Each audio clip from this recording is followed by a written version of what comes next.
Bueno, entonces muchas gracias y quiero agradecer, por supuesto, a los organizadores del seminario y quiero saludar a muchos de nuestros compañeros aquí en línea con quien hemos tenido grandes discusiones en diversos temas. Saludo especialmente los diferentes colegas del INIFAP, por supuesto, del Colegio de Postgraduados del Tecnológico Nacional de México, las escuelas técnicas que también aquí se encuentran representados y por supuesto los compañeros de Chapingo.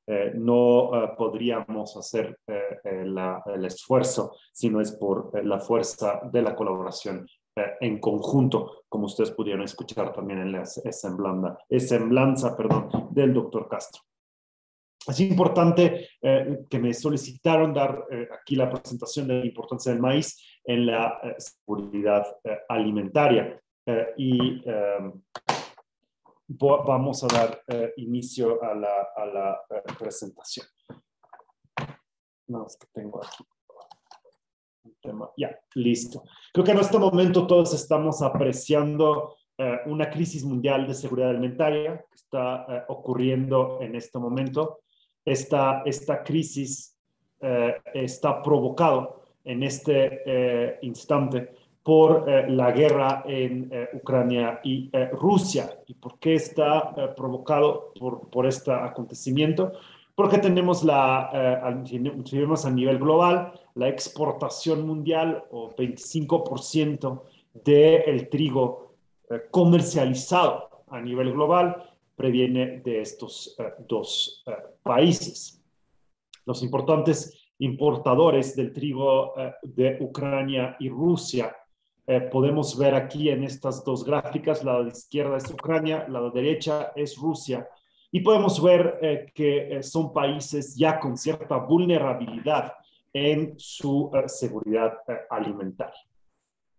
Si vemos también hoy, el precio de la guerra es una inflación a nivel global, la cual está desarrollándose en este momento en los diferentes países. Si vemos la inflación a partir del 1 de junio del 2022, el precio de los alimentos agrícolas han incrementado y esto ha provocado que 42% y 60% de precios más altos en maíz y trigo comparado a enero 2021. Esta crisis de los precios es una crisis de disponibilidad física, en el sentido que el grano está atrapado en el puerto ahí en Ucrania y el grano está atrapado en Rusia.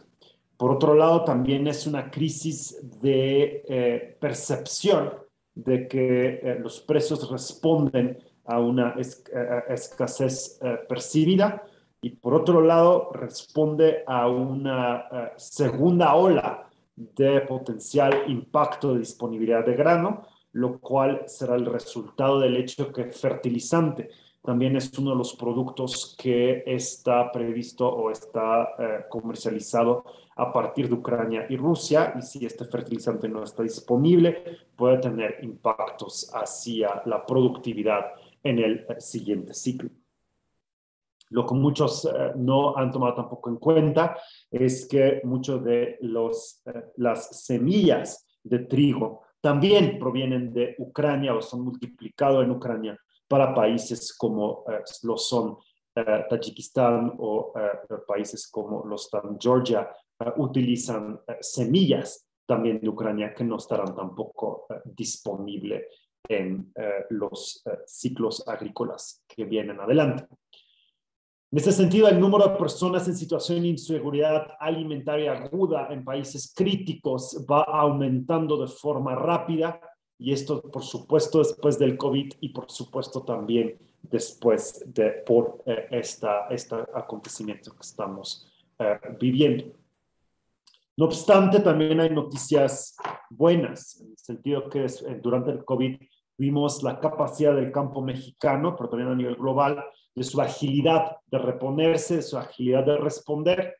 Vemos que sí los productores, las comunidades, tienen capacidades de resiliencia, probablemente elementos del sistema que necesitamos reflejar en el sistema global, porque en el sistema global en este momento vemos que hubo todo un proceso 100% enfocado a la eficiencia por el cual estamos pagando un precio y necesitamos transformar los sistemas agroalimentarios a sistemas resilientes, en el cual aceptamos que hay redundancias en el sistema y aceptamos que es una mezcla de global trade o de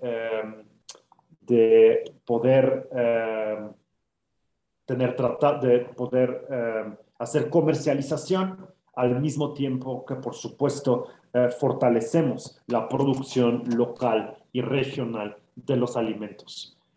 Por supuesto, no podemos producir, por ejemplo, lo que se requiere en una Ciudad de México. En la Ciudad de México no podemos producir el alimento que requiere la Ciudad de México. Entonces, se requiere un elemento de comercialización, pero sí podemos trabajar con comunidades para que tengan seguridad alimentaria a nivel de la comunidad. En acciones preventivas para salvaguardar vidas y medios de subsistencia, cada dólar invertido en estos esfuerzos ahorramos después hasta $7 para medidas de reparación o medidas de revisión que necesitamos hacer después, si no invertimos en la parte de la prevención de estos acontecimientos. En este sentido, el índice de precios de los alimentos, como bien platicaba ya anteriormente, está siendo aumentado o aumenta los precios por segundo mes consecutivo, como podemos ver en esta gráfica.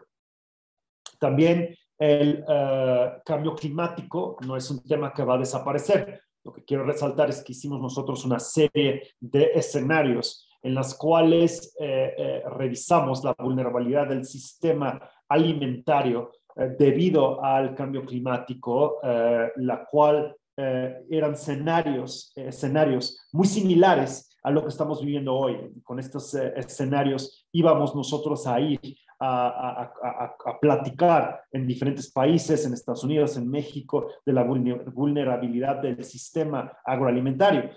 Y hoy no tenemos que hacerlo con estos escenarios, lo podemos hacer con lo que está pasando debido a la guerra Ucrania-Rusia, pero no olvidamos que no es un tema solamente de responder a la parte inmediata. Necesitamos también hoy tomar acciones para mediano, que van a tener impacto en mediano y largo plazo, y las cuales se tienen que empezar en este momento, porque si hoy es el choque, es una guerra, mañana el choque puede ser un efecto del Niño o puede ser un efecto de sequía.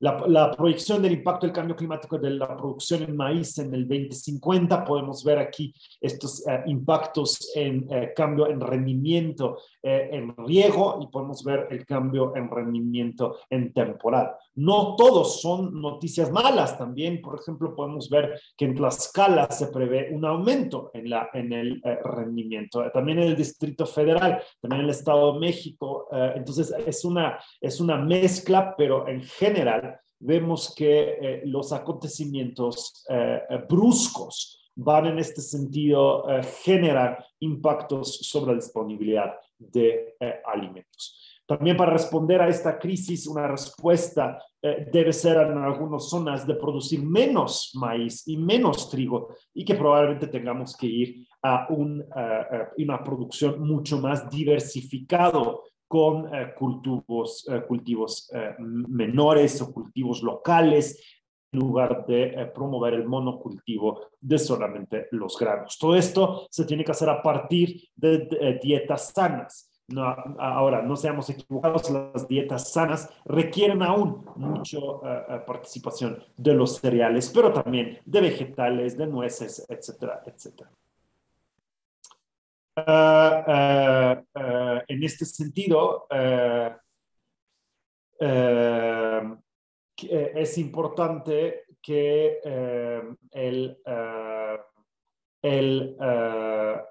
producir más nueces, más vegetales, más elementos, es importante que entonces aumentamos la productividad de maíz para tener espacio para estos vegetales y para tener espacio para estos oleaginosas. Un sistema alimentario a nivel global no funcional o insostenible es una fuerza que también expulsa la migración en este sentido. Entonces tenemos que tener sistemas alimentarios que no tienen esa debilidad para evitar la migración a nivel global.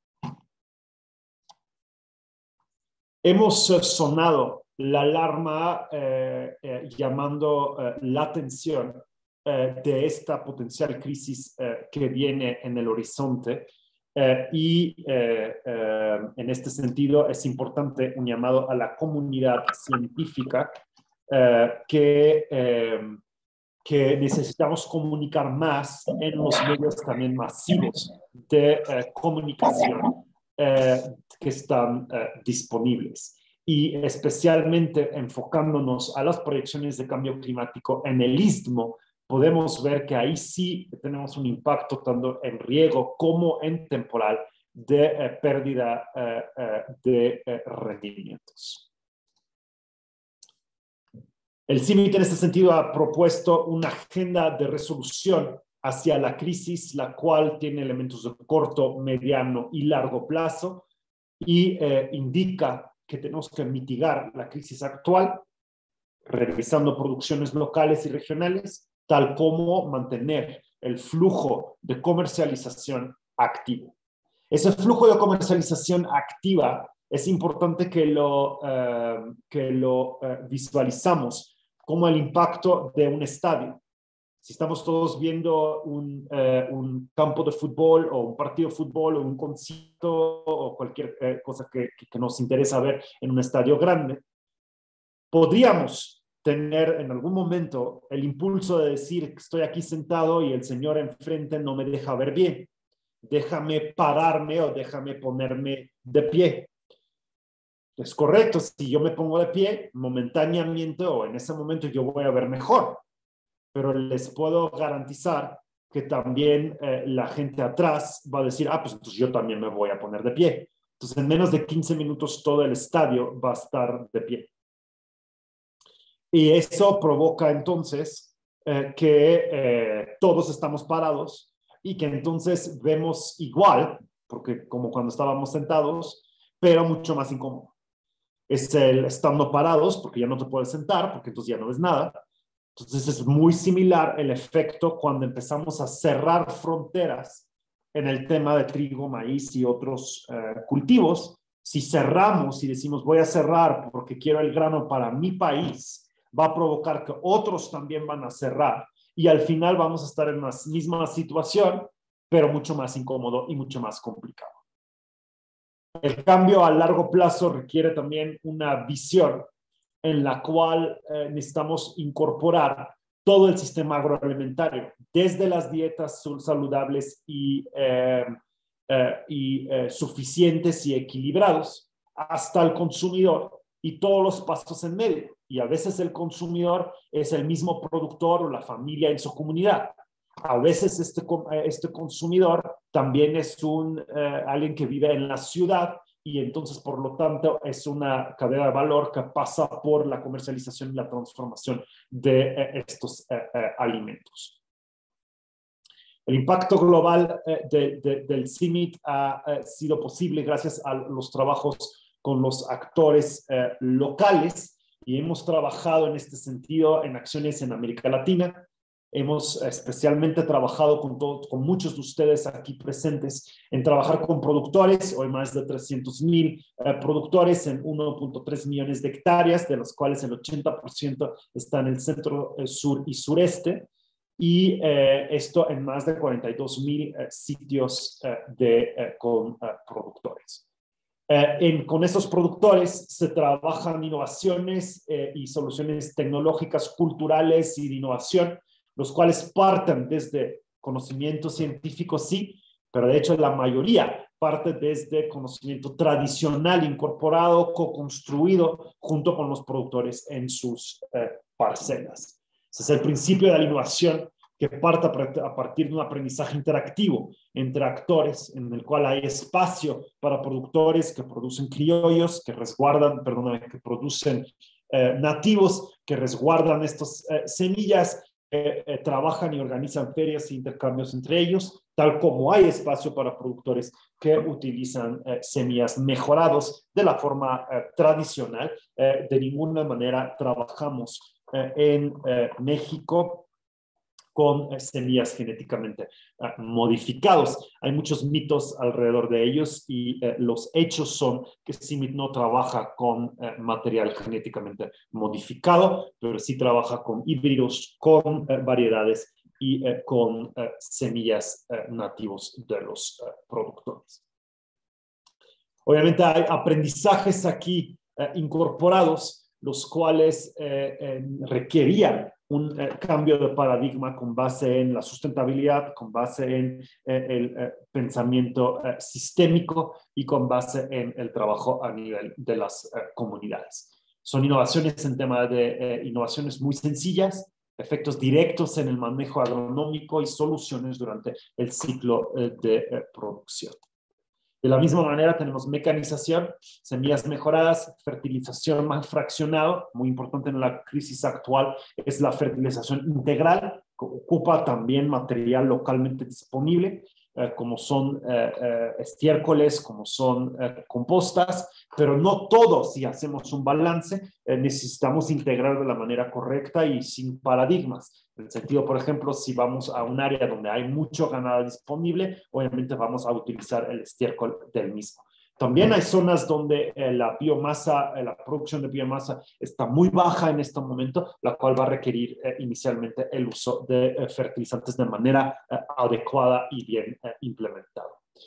El manejo agroecológico de plagas ha generado mucho más auge y aquí es un ejemplo del fall armyworm o del cogollero, el cual entonces atrapamos a través de feromonas y en este sentido utilizamos la misma naturaleza para incorporar en los sistemas. Otro elemento es agricultura-conservación o agricultura-conservación que usa mínimo movimiento de suelo, rotación de cultivos y la cobertura vegetal para así generar un sistema mucho más ecológico y circular. Y muchos de estos principios realmente vienen de la milpa tradicional, por ejemplo. Entonces, un poco promover la milpa en Sinaloa y tener ciertos conocimientos incorporados en estas prácticas.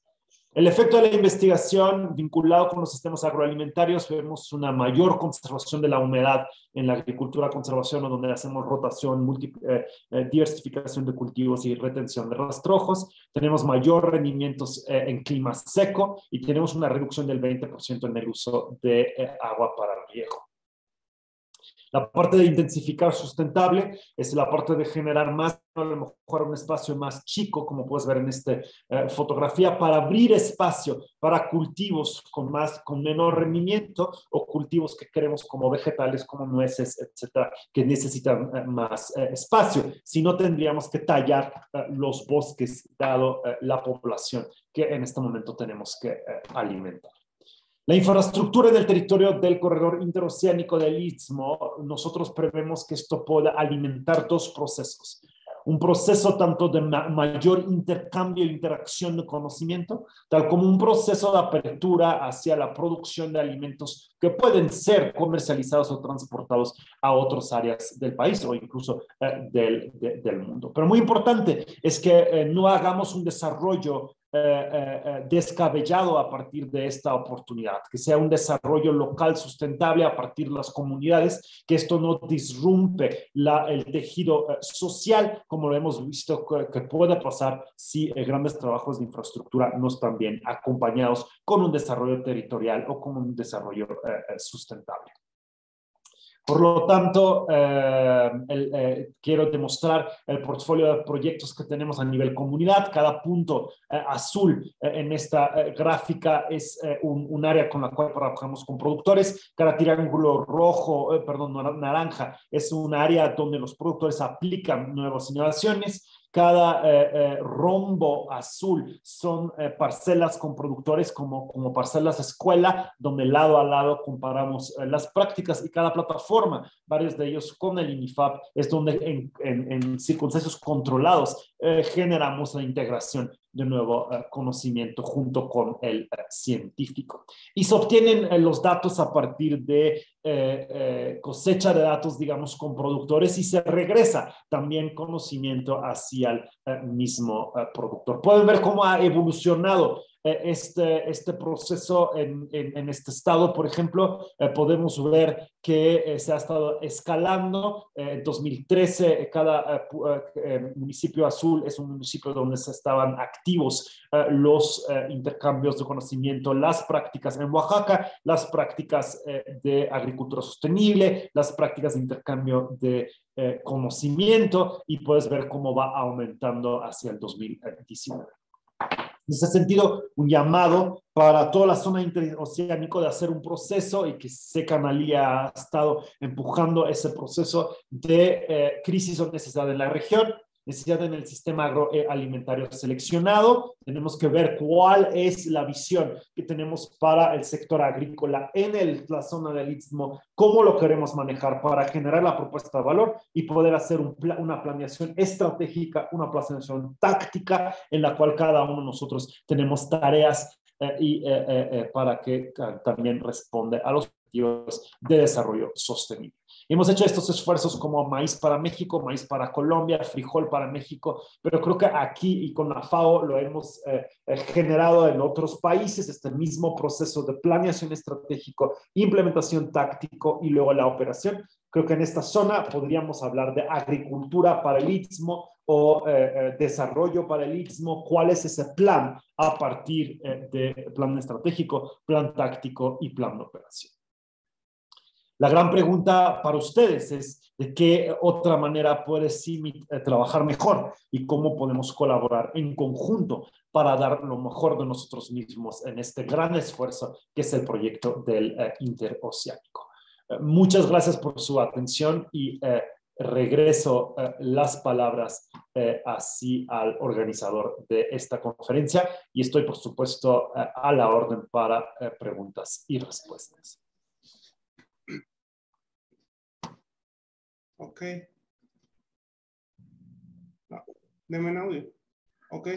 Muy bien. Muchas gracias, doctor. Gracias por su participación. Les pedimos a los asistentes, a las personas que nos están viendo en Facebook, en las redes sociales, en la plataforma de Zoom, que pueden hacer sus preguntas al doctor en el chat que tenemos a un costado. En lo que escriben, vamos a leer la primera pregunta. Nos dicen, doctor, ¿qué acciones específicas deberían realizarse en la región del Istmo de Tehuantepec para hacer frente a los retos que el contexto actual y futuro plantea para la producción de maíz en el marco de la seguridad alimentaria? Sí, yo no quisiera prescribir desde un punto tecnológico, desde un punto de modelo de producción. Creo que lo que necesitamos hacer es revisar la región desde un paradigma de resiliencia, un paradigma y evitar que caigamos en el paradigma de la eficiencia. Si no tengamos cuidado, la gran infraestructura puede ser una gran fuerza de atracción para producir más, pero tenemos que sentarnos antes que esta fuerza llegue. Y creo que es justamente lo que están ustedes atinadamente tratando de hacer, antes que empiece a forzar el mercado, el hecho que haya acceso a vías de comunicación, la comercialización. Antes que esto pase, nos tenemos que sentar y decir y acordar, ponernos de acuerdo cuál es la visión de futuro que tenemos para esta zona. Y creo que el reto es cómo queremos que esta zona se ve en 2100. No en 2030, no en 2005, en 2100, como quisiéramos que esta zona se vea. Es casi una imagen futurística. y a partir de ahí decir, ok, pues, ¿qué acciones tenemos que tomar hoy para que podamos llegar a esa visión de una zona al 2100? Que incluye, ¿por qué digo 2100? Que nos preparamos ya para los impactos de cambio climático, que nos preparamos para estas fuerzas futuras. Eso no quiere decir que las acciones se hacen hasta el 2100. Eso quiere decir que las acciones se hacen hoy, pero con esta visión en común. No es la visión de Bram, no es la visión de Ana Lilia, no es la visión del maestro gran experto, por cierto, y amigo Víctor Del Ángel. Tiene que ser la visión de todos juntos para un futuro mejor para esta zona. Y a partir de ahí, generar las acciones. Y un llamado que la discusión no sea sobre los principios y los modelos de producción per se, pero que sea sobre los impactos que queremos generar y a partir de estos impactos generar los conocimientos y innovaciones a partir del local, incorporando la parte científica para poder generar los sistemas que responden a la visión que tengamos. ¿Respuesta? Gracias, doctor, por la respuesta.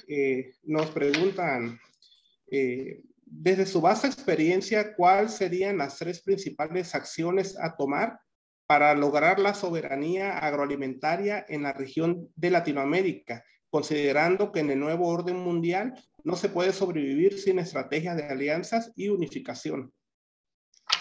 Sí, creo que necesitamos una estrategia efectivamente regional con la nueva geopolítica, si lo queremos llamar, o la nueva geoconstelación. Es importante tener seguridad alimentaria a nivel de la región, por supuesto, un tema de seguridad alimentaria a nivel del país, y esto incluye cierto elemento de comercialización. México es muy bueno en la producción de berries y el venderlo en Estados Unidos ha generado mucho ingreso para muchas poblaciones.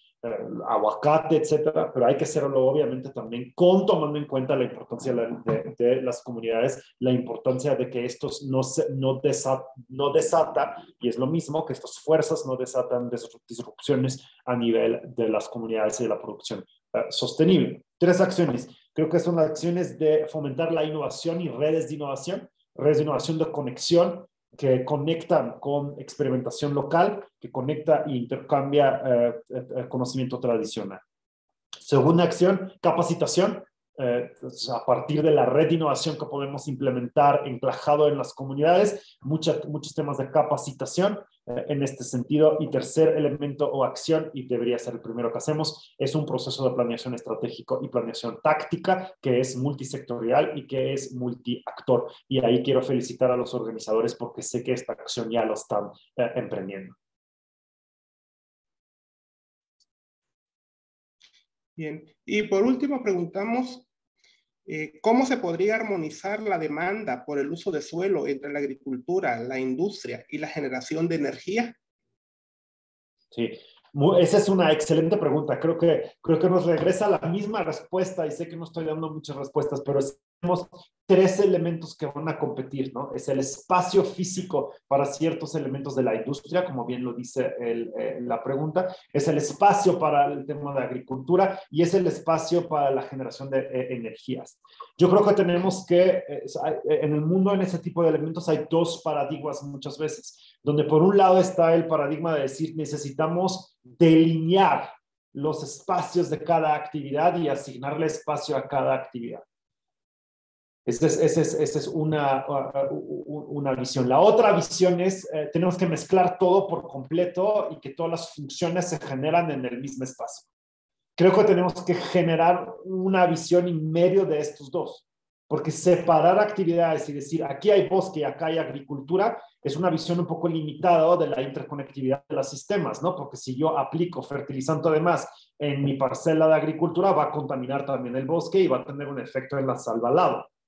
La sola presencia de estar al lado provoca elementos en los otros sistemas. Los sistemas no están desarticulados, están articulados entre ellos, ¿sí? Por otro lado, decir, tenemos que mezclar todo, también puede ser muy complejo. Entonces, creo que tenemos que tener una visión en medio, el cual genera funcionalidad en la zona de todas estas necesidades, pero que a su vez respeta que están conectados. Entonces, probablemente es decir, no vamos a tallar más selva, pero la actividad agrícola cerca de la selva tiene que tomar en cuenta que no puede provocar cosas negativas hacia esta selva disponible. No sé si me explico. Y decidir, no vamos a poner industria en terrenos fértiles, ¿correcto? Pero pues, si ponemos industria en otros lados, también tomar en cuenta que genera esto un sistema integrado. Uno de los elementos para poderlo hacer es probablemente hay una gran oportunidad de declarar esta zona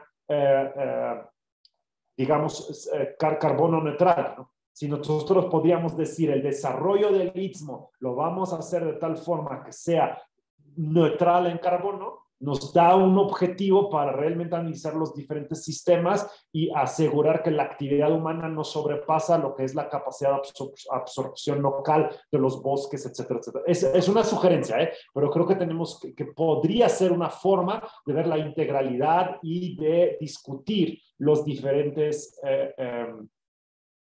no sé cómo se dice en español, offsets o los diferentes trade-offs, los diferentes, a veces una actividad solo dices, no, produce más porque me genera más dinero. Sí, sí, pero si tú haces esto, talles más bosques. Entonces, hay intereses que pueden competir, ¿no? O hay objetivos que pueden competir. Entonces, la idea es llegar a una optimización de los dos objetivos, no uno acá y el otro hasta acá, ¿no? Probablemente hay una forma donde los dos no van a llegar a su máximo, pero los dos van a convivir en su máximo. No sé si contesté la pregunta en este sentido. Gracias, doctor. ¿Conoce experiencias de productores organizados que hayan hecho posible plantaciones de 100 hectáreas con paquetes tecnológicos tradicionales o se necesita hacer una gran empresa con variedades mejoradas?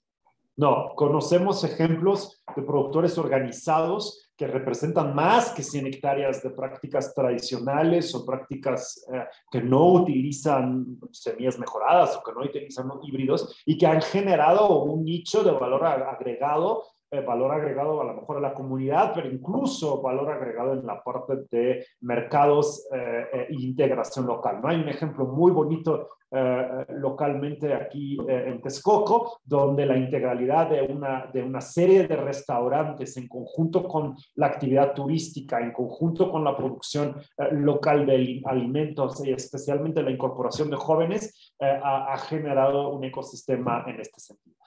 ¿Podemos alimentar a todo el mundo de esta manera? Probablemente no es la idea de ir a extremos. También hay formas de producir, de productores que probablemente tenemos que enseñar a ser más eficientes, ser más resilientes, utilizar menos agroquímicos, etcétera, etcétera, pero que son para granos más masivos que no son tanto en mercados nicho. Ahí yo creo que tenemos que generar sistemas más bien que valoran cómo el grano está producido.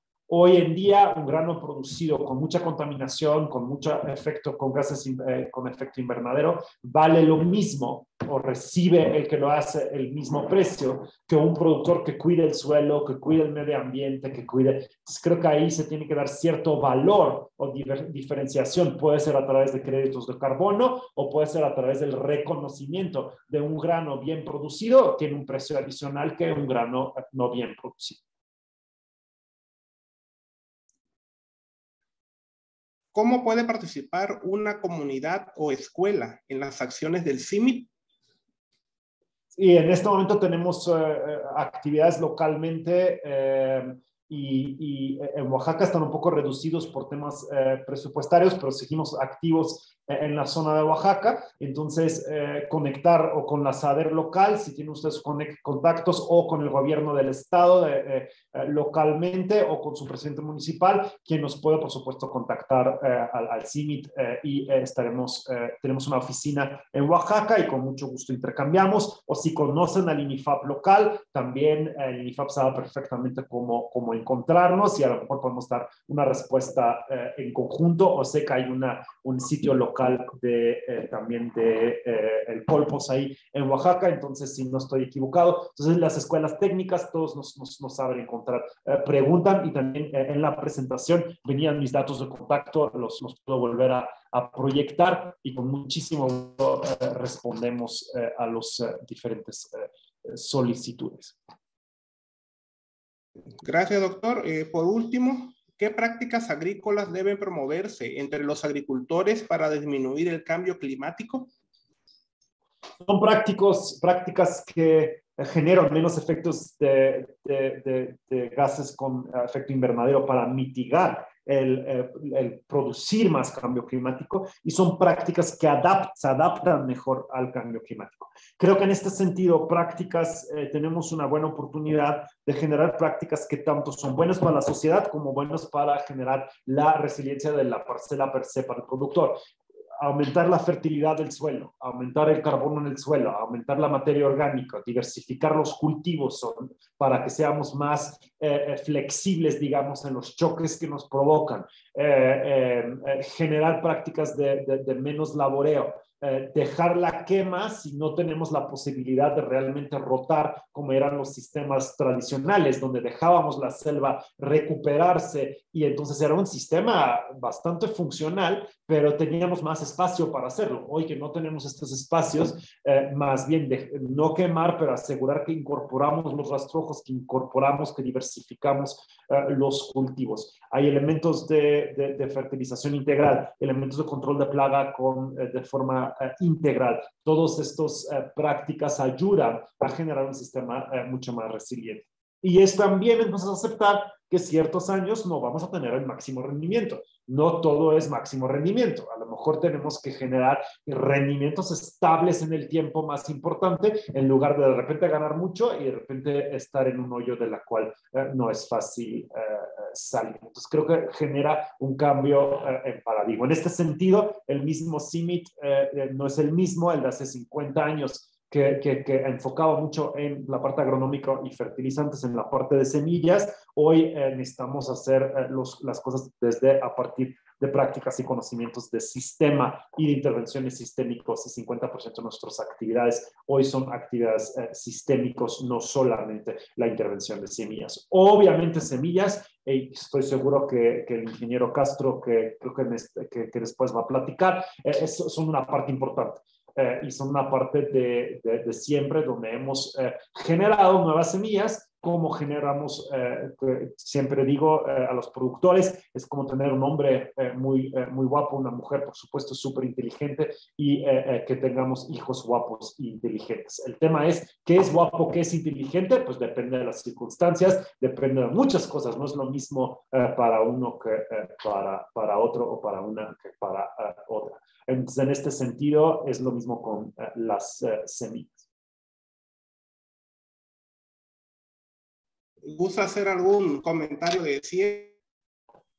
No, creo que el comentario es una invitación, junto con un agradecimiento, agradecer la invitación para poder dar esta presentación, agradecer toda la audiencia que está escuchando. Aquí veo que hay casi 400 participantes, y estoy seguro que en el Facebook y en los otros canales hay muchísimos más. Entonces es un gran honor para mí que ustedes dedicaron una hora en escuchar esta ponencia, y un llamado de mantener el diálogo. Seguimos dialogando, seguimos discutiendo y seguimos permitiendo que los productores, los actores alrededor de la cadena productiva tengamos espacios de diálogo, de experimentación, de generación de nuevos conocimientos, para que podamos en conjunto generar un futuro para una región. Yo sí quiero resaltar que es un momento histórico único que tiene la región del Istmo de realmente hacer un plan estratégico de visión de la región al 2100, y un llamado a hacerlo en conjunto, y cuentan con la capacidad de respuesta del CIMMYT. No cierro antes de agradecer a ti, Jesús. Aquí veo a Ana Lilia, veo también al maestro Víctor del Ángel, también el representante del gobierno del estado de Oaxaca. Agradecer a todo uno de ustedes y las organizaciones que representan por este gran trabajo que han hecho de coordinación entre múltiples actores. Y si se me olvidó alguien mencionar, aquí veo también a Marbella. Hola Marbella, ¿cómo estás? No es intencional, es meramente la gran diversidad que está aquí presentes, y creo que podemos seguir construyendo en conjunto.